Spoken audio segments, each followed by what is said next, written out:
Dans cet épisode un peu particulier, je t'invite à une réflexion personnelle. À ton avis, est-ce que nos missions doivent forcément découler de nos passions ?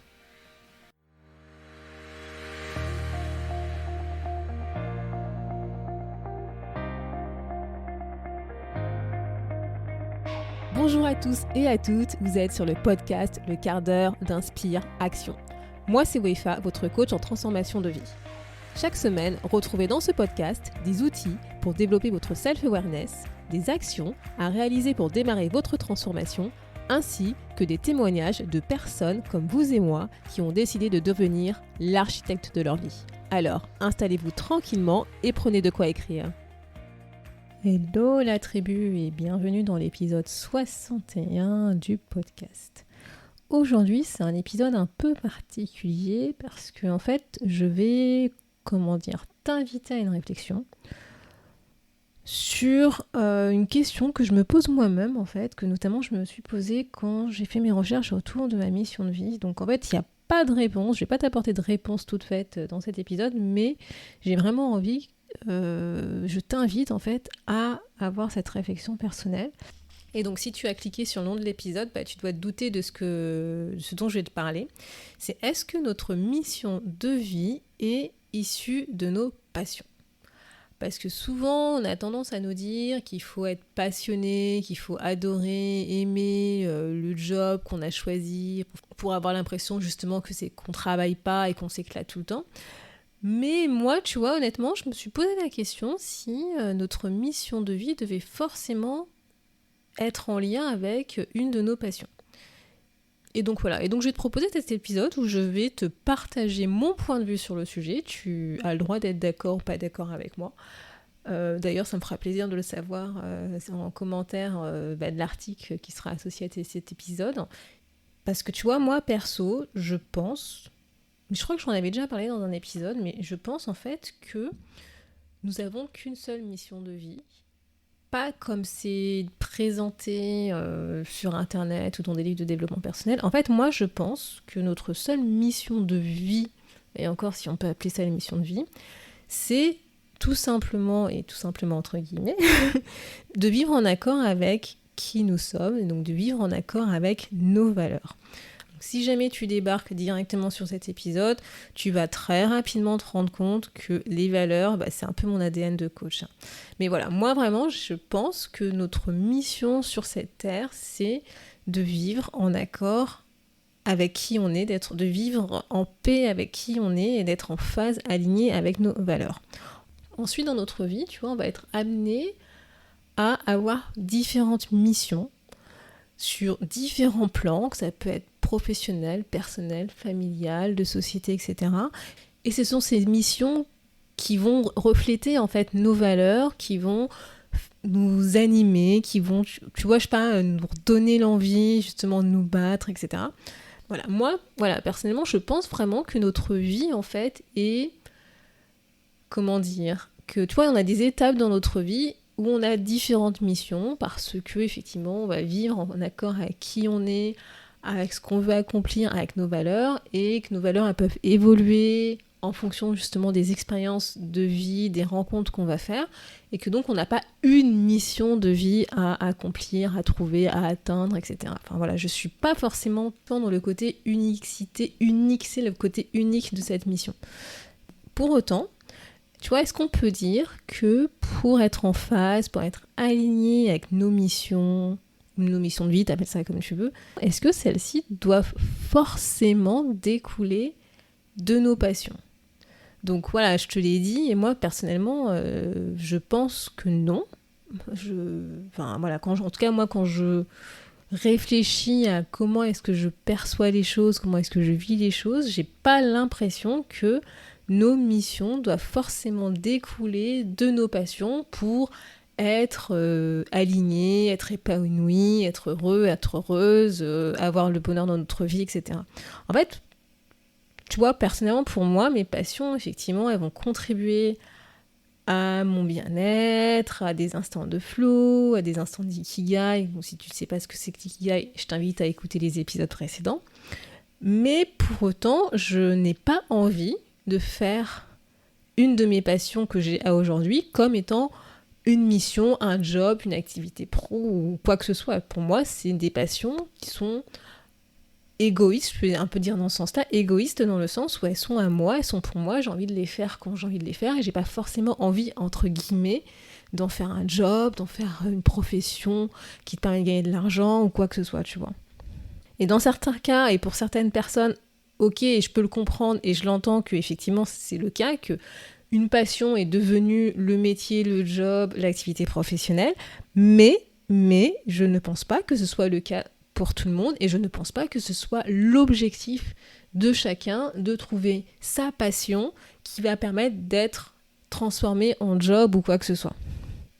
Je pense pas que ce doit être le cas pour tout le monde en fait. Tu vois, pour moi, mes missions, si je vais prendre mon exemple, tu vois, notamment l'exemple avec mon activité de coach, ma mission, c'est d'aider effectivement les salariés qui se sentent perdus, qui se sentent paumés, à retrouver du sens dans leur vie, pour construire un job aligné avec leurs valeurs, une vie alignée avec leurs valeurs, etc. Et pour moi, ce n'est pas une passion. Non.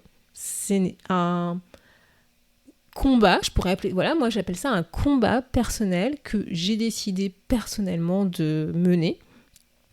Et si tu veux, je vais un peu pousser le raisonnement, tu vois, mais je suis pas du tout passionnée par le mal-être ou le bien-être des salariés. C'est qu'en fait, je pense que je suis arrivée à une situation où j'ai vécu cette situation de mal-être au travail, où j'ai vu cette situation de mal-être au travail, où on m'a relaté des situations de mal-être au travail.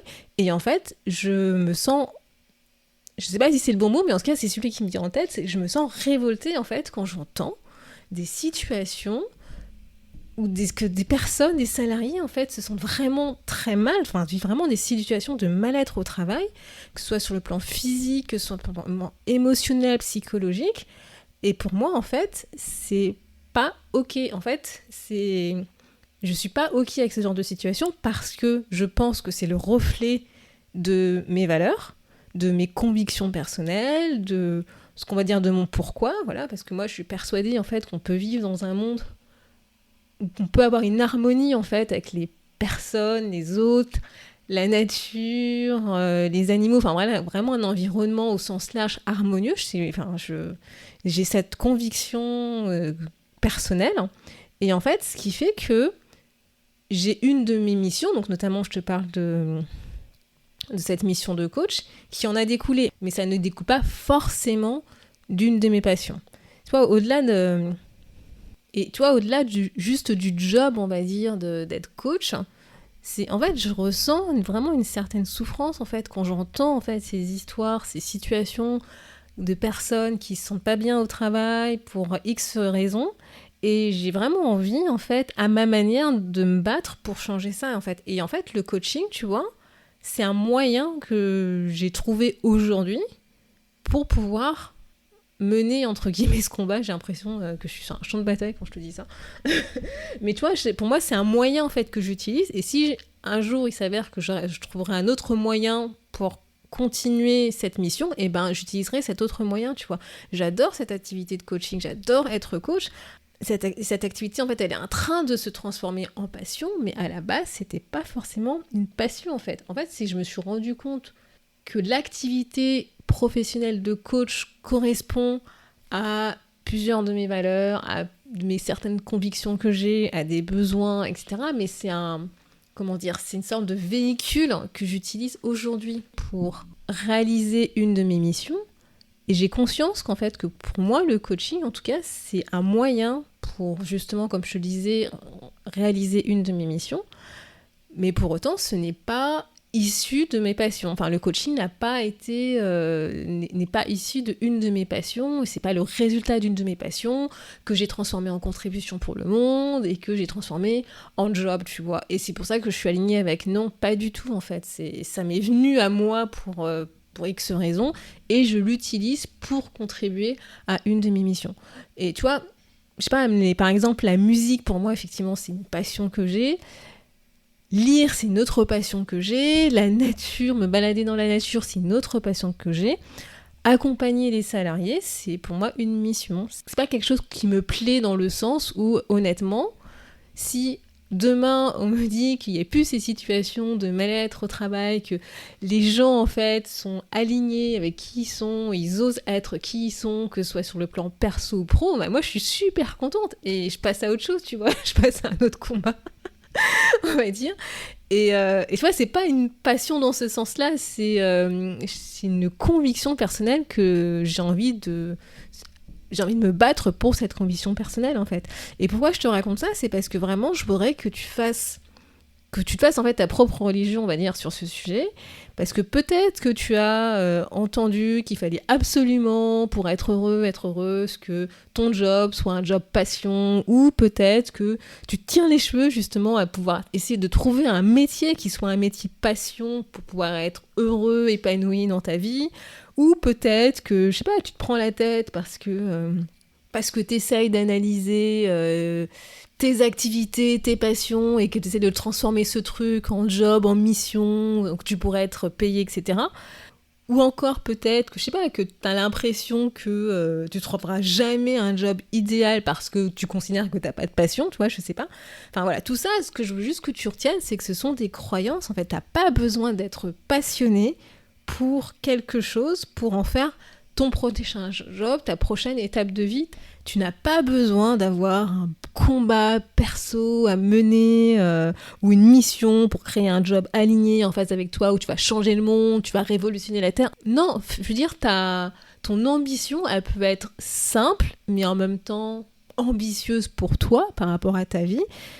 Et en tout cas, moi, c'est ce que je pense, c'est que t'as juste besoin, et encore le juste c'est entre guillemets, mais t'as juste besoin d'accepter tout simplement qui tu es vraiment, de comprendre ce qui te fait vibrer en fait dans ta vie, dans ton quotidien, de vivre en étant en accord avec toi, avec tes valeurs, de savourer des petits instants de joie, de bonheur avec toi, avec les personnes qui t'entourent, avec l'environnement, avec la nature, avec voilà, vraiment, pour moi en fait, à mon sens en fait, pour avoir un job aligné, pour avoir un job qui correspond à qui tu es, c'est ça, faut vraiment que tu arrives à savoir qui tu es, ce que tu acceptes et ce que tu n'acceptes pas, que tu t'éclates dans ce job et en étant dans un environnement qui est en phase, qui est aligné avec toi, qui respecte tes priorités de vie, donc tu comprennes tes priorités de vie, que tu as envie de faire de ton mieux dans ce job et pas forcément de révolutionner la Terre ou avoir un combat qui fait que tu vas changer le monde, etc. Non. Et tu peux être passionné par quelque chose et arriver à en faire ton activité professionnelle et à combler les deux. Tu peux être passionné par quelque chose et n'aie pas envie d'en faire une activité ou ton job professionnel parce que voilà, c'est ta raison. Moi, personnellement, c'est mon cas. En fait, tout est possible. Je pense que je vais résumer cet épisode en disant ça. C'est tout est possible, tout est ok, tout est valable. Il n'y a pas de règles à suivre. Il n'y a pas de rails, tu vois, à suivre, d'étapes à franchir. C'est toi qui construis ton propre chemin. C'est toi qui construis tes propres étapes. C'est toi qui construis tes propres règles. C'est toi qui décide pour toi, pour ta vie. Et vraiment, ce que j'ai envie que tu retiennes, c'est que à partir du moment où c'est aligné, en phase, en accord avec qui tu es, avec tes valeurs, que ça te fait vibrer, que tu t'éclates et que vraiment tu ressens un bien-être, un épanouissement total, fais-toi plaisir. Alors oui, je sais, c'est facile à dire. C'est facile à dire et c'est pas forcément facile à faire, mais voilà, ne t'auto-censure pas, laisse-toi rêver, laisse-toi imaginer toutes les possibilités et tous les chemins possibles s'ouvrent à toi. Alors si jamais tu te sens perdu face à la montagne de méthodes, de livres, de podcasts à écouter, de tout ce que tu veux, pose-toi un instant, fais-toi confiance, tu vas trouver ce qui te fait vibrer, tu vas trouver ta prochaine étape de vie, sur le plan professionnel ou personnel. Tu vas y arriver et la réponse que tu vas trouver, elle sera ta propre réponse. Elle sera pas celle de ton voisin. Fais-toi confiance et tu y arriveras. Tu vois, t'as pas besoin de te prendre la tête. Alors oui, je sais que c'est beaucoup plus facile à dire qu'à faire, mais voilà. Et donc je te propose un exercice pour continuer ou démarrer cette réflexion autour de passion, mission, etc. Si tu penses à ton job actuel, avec ton activité actuelle, et que tu as éventuellement envie de changer justement de job, d'aller vers un truc beaucoup plus aligné en phase avec qui tu es, je t'invite à réfléchir déjà à cette question, c'est as-tu vraiment besoin que ton prochain job, ta prochaine étape de vie professionnelle soit une de tes passions? Est-ce que ton job doit forcément être aligné avec une de tes passions? Et c'est pas parce que c'est pas une passion que tu ne peux pas t'éclater dans ton job. Voilà. Est-ce que ton job actuel, aujourd'hui, ton activité professionnelle est alignée avec tes valeurs? Oui, non. Si oui, quelles valeurs? Sinon, quelles valeurs ne sont pas en phase aujourd'hui avec ton job? Est-ce qu'aujourd'hui, ton job actuel, ton activité professionnelle est alignée avec tes domaines de vie? Voilà, est-ce qu'il y a un domaine de vie éventuellement qui est en déséquilibre vis-à-vis de ce job professionnel? Et éventuellement, par rapport à ce job actuel et toute cette activité professionnelle que tu as actuellement, qu'est-ce que tu voudrais changer? Est-ce que tu voudrais changer quelque chose qui est en lien avec une de tes passions, ou est-ce que tu voudrais changer quelque chose qui est en lien avec une de tes valeurs? Et en fait, pour conclure cet épisode, je pense que nos vraies passions, pas celles qui sont imposées par les autres, celles vraiment qui sont issues de nous, sont le reflet de nos valeurs, en fait. C'est à travers nos passions que nos valeurs peuvent s'exprimer, entre autres. Nos missions également. C'est que je pense aussi que nos missions sont aussi le reflet de nos valeurs, et que c'est pour ça, en fait, qu'on a tendance à donner ce conseil de si jamais tu identifies tes passions, essaie de voir comment tu peux en faire une mission, ton job, ton activité professionnelle, etc. Mais, encore une fois, ce n'est qu'un conseil parmi tant d'autres. Tu as plein de manières pour pouvoir trouver un job qui soit aligné en phase avec qui tu es. Tu as plein de manières de pouvoir être épanoui dans ton activité professionnelle, et ce n'est pas juste cette voie tout tracée qui va te permettre d'atteindre ce que tu as envie d'atteindre. Merci d'avoir écouté le podcast Le quart d'heure d'Inspire Action. Et surtout, n'oublie pas, ce podcast est fait pour toi, pour t'inspirer à passer à l'action maintenant pour changer ta vie. À la semaine prochaine pour un nouvel épisode.